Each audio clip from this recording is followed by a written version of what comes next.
Hi supporters, ಎಲ್ಲ ಹೇಗಿದ್ದೀರಾ? ಇವತ್ತಿನ ರೆಸಿಪಿ ಮ್ಯಾಗಿ ಮಂಚೂರಿಯನ್.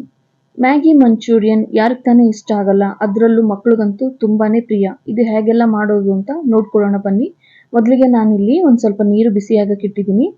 ನಂತರ ನಾನು 2 ಪ್ಯಾಕೆಟ್ ಅಷ್ಟು ಮ್ಯಾಗಿನ ಇದರೊಳಗೆ ಹಾಕಿ ಮ್ಯಾಗಿ ನೂಡಲ್ಸ್ನ ಬೇಯಿಸ್ಕೊಳ್ತೀನಿ.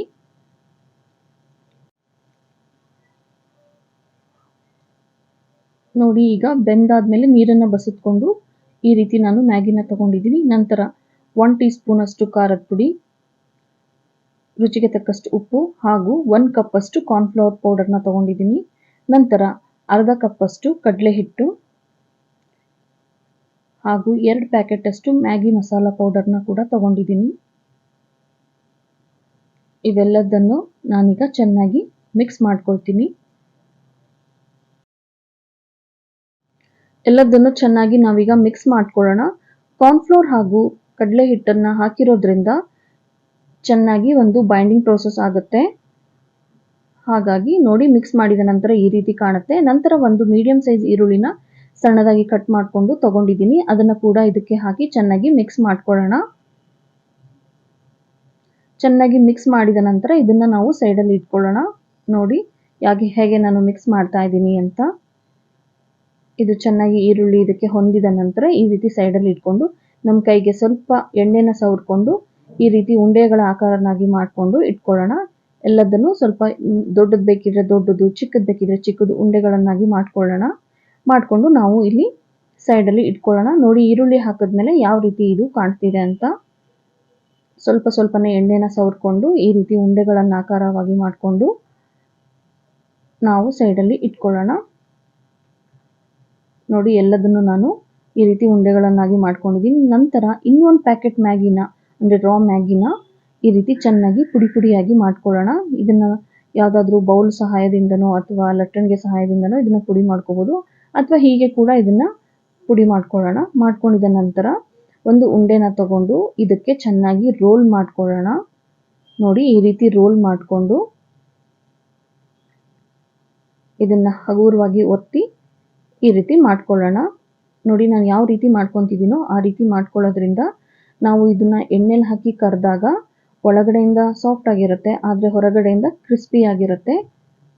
ಆ ಕ್ರಿಸ್ಪಿ ಕ್ರಂಚಿನೆಸ್ ತುಂಬ ಚೆನ್ನಾಗಿ ಅನಿಸುತ್ತೆ ತಿನ್ನಬೇಕಾದ್ರೆ. ಸೊ ಹಾಗಾಗಿ ಈ ಪ್ರೊಸೆಸಲ್ಲಿ ನಾವು ಮಾಡ್ಕೊಳ್ಬೇಕಾಗತ್ತೆ. ನೋಡಿ, ನಾನು ಯಾವ ರೀತಿ ತೋರಿಸಿದ್ದೀನೋ ಆ ರೀತಿ ಮಾಡ್ಕೊಳ್ಳೋದ್ರಿಂದ ತುಂಬಾ ಕ್ರಂಚಿಯಾಗಿ ಚೆನ್ನಾಗಿರುತ್ತೆ. ಈ ಎಲ್ಲ ಉಂಡೆಗಳನ್ನು ಇದೇ ರೀತಿಲಿ ಮಾಡ್ಕೊಳ್ಳೋಣ.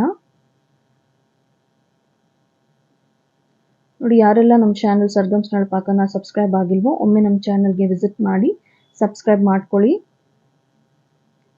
ನೋಡಿ, ಎಲ್ಲದನ್ನು ಈ ರೀತಿ ಮಾಡಿಕೊಂಡು ಒಂದು ಬಾಣಲಿಗೆ ಎಣ್ಣೆನ ಇಟ್ಟು ಆ ಎಣ್ಣೆಗೆ ಒಂದೊಂದಾಗಿ ಎಲ್ಲ ಉಂಡೆಗಳನ್ನು ಬಿಡೋಣ.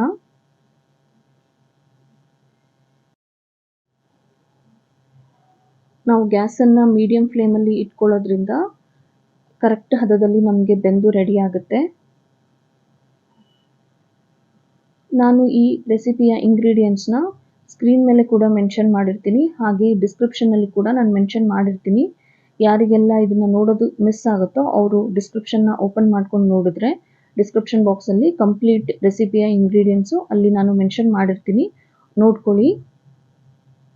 ನೋಡಿ, ಈ ರೀತಿ ಎಲ್ಲ ಉಂಡೆಗಳು ಫ್ರೈ ಆಗಿ ರೆಡಿಯಾಗಿದೆ.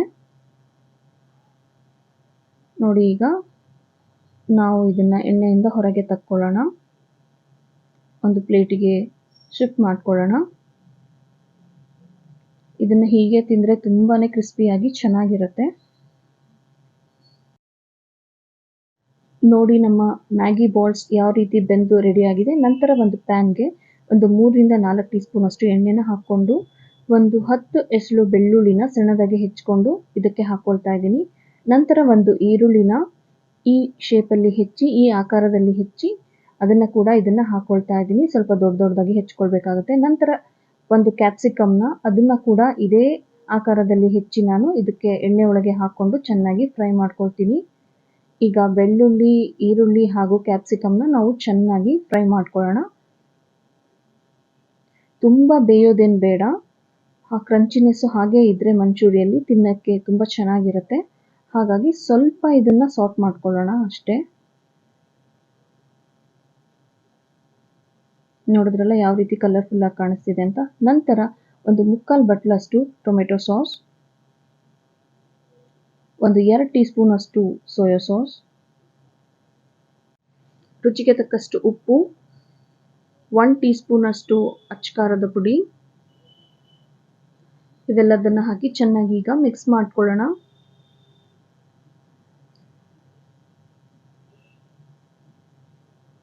ಇದ್ರ ಪರಿಮಳ ತುಂಬಾನೇ ಚೆನ್ನಾಗಿದೆ. ಈಗಲೇ ಬಾಯಲ್ಲಿ ನೀರು ಬರ್ತಾ ಇದೆ. ನಂತರ ನಾವು ಒಂದು ಬೌಲ್ ಅಷ್ಟು ನೀರನ್ನು ತಗೊಂಡು ಅದಕ್ಕೆ 1 ಟೀ ಸ್ಪೂನ್ ಅಷ್ಟು ಕಾರ್ನ್ಫ್ಲೋರ್ನ ಹಾಕಿ ಚೆನ್ನಾಗಿ ಮಿಕ್ಸ್ ಮಾಡಿ ಕಾರ್ನ್ ಸ್ಟಾರ್ಚ್ ಅನ್ನು ತಯಾರಿಸ್ಕೊಂಡಿದ್ದ ನಂತರ ನಾವು ಇದಕ್ಕೆ ಹಾಕಿ ಚೆನ್ನಾಗಿ ಮಿಕ್ಸ್ ಮಾಡ್ಕೊಳ್ಳೋಣ. ಈ ರೀತಿ ಕಾರ್ನ್ ಸ್ಟಾರ್ಚ್ ಅನ್ನು ಹಾಕೋದ್ರಿಂದ ಒಂದು ಒಳ್ಳೆ ಗ್ರೇವಿ ಸಿಗುತ್ತೆ. ಈಗ 1 ನಿಮಿಷಗಳ ಕಾಲ ನಾವು ಇದೇ ರೀತಿ ಇದನ್ನ ಫ್ರೈ ಮಾಡ್ಕೊಳ್ಳೋಣ. ನಾವು ಇನ್ನಷ್ಟು ಗ್ರೇವಿ ಬೇಕಂದ್ರೆ ಇನ್ನೂ ಒಂದು ಸ್ವಲ್ಪ ನೀರನ್ನು ಹಾಕ್ಕೊಳ್ಬೋದು ಅಥವಾ ಕಾರ್ನ್ ಸ್ಟಾರ್ಚ್ ಅನ್ನು ಕೂಡ. ನಂತರ ನಾವೇನು ತಯಾರಿಸ್ಕೊಂಡಿದ್ವಲ್ಲ ಮ್ಯಾಗಿ ಬಾಲ್ಸ್ನ ಅದನ್ನು ಕೂಡ ಈ ಬಾಣಲಿಗೆ ಹಾಕಿ ಚೆನ್ನಾಗಿ ಮಿಕ್ಸ್ ಮಾಡ್ಕೊಳ್ಳೋಣ. ನೋಡಿ, ನಾವು ಯಾವಾಗ ತಿಂತೀವೋ ತಿನ್ನೋಕ್ಕಿಂತ ಮುಂಚೆ ನಾವು ಇದನ್ನ ಈ ರೀತಿ ಮಂಚೂರಿ ಒಳಗೆ ಈ ರೀತಿ ಗ್ರೇವಿ ಒಳಗೆ ಹಾಕಿ ಚೆನ್ನಾಗಿ ಮಿಕ್ಸ್ ಮಾಡ್ಕೊಳ್ಳೋಣ. ಇಲ್ಲ ಮೊದಲೇ ಮಾಡಿ ಇಟ್ಕೊಂಡ್ರೆ ತುಂಬಾ ಮೆತ್ತಗಾಗುತ್ತೆ. ಸೊ ನಾವು ತಿನ್ನೋ ಟೈಮಲ್ಲಿ ಈ ರೀತಿ ನಾವು ಇದನ್ನ ಮಿಕ್ಸ್ ಮಾಡ್ಕೊಳ್ಳೋಣ. ಎಲ್ಲ ಮ್ಯಾಗಿ ಬಾಲ್ಸ್ ಅನ್ನ ಈ ಗ್ರೇವಿ ಒಳಗೆ ಹಾಕಿ ಚೆನ್ನಾಗಿ ಮಿಕ್ಸ್ ಮಾಡ್ಕೊಳ್ಳೋಣ. ನೋಡಿ, ನಮ್ಮ ಮ್ಯಾಗಿ ಮಂಚೂರಿ ಯಾವ ರೀತಿ ರೆಡಿ ಆಗ್ತಾ ಇದೆ ಅಂತ. ನೋಡೋದಕ್ಕಂತೂ ತುಂಬಾನೇ ಸುಂದರವಾಗಿದೆ, ತಿನ್ನೋದಕ್ಕಂತೂ ಅದ್ಭುತವಾಗಿರುತ್ತೆ. ಮಕ್ಕಳಿಗೆ ಅಂತೂ ಆಲ್ ಟೈಮ್ ಫೇವ್ರೆಟ್. ನೀವು ಯಾವಾಗ ಮಾಡಿಕೊಟ್ರು ತಿಂತಾರೆ. ಮನೇಲಿ ಬರ್ಡೇ ಪಾರ್ಟೀಸ್ ಆಗಿರ್ಬೋದು ಅಥವಾ ಮಕ್ಕಳೆಲ್ಲ ಈವ್ನಿಂಗ್ ಸ್ನ್ಯಾಕ್ಸ್ ಆಗಿ ಕೂಡ ತಿನ್ಬೋದು. ಯಾವಾಗ ಬೇಕಾದರೂ ತಿನ್ನುವಂಥ ರೆಸಿಪಿ. ನೋಡಿ, ಇದನ್ನು ಸರ್ವಿಂಗ್ ಪ್ಲೇಟ್ಗೆ ಸರ್ವ್ ಮಾಡ್ಕೊಳ್ಳೋಣ. ಮತ್ತೆ ಸಿಗೋಣ ನಮ್ಮ ಮುಂದಿನ ರೆಸಿಪಿಯಲ್ಲಿ.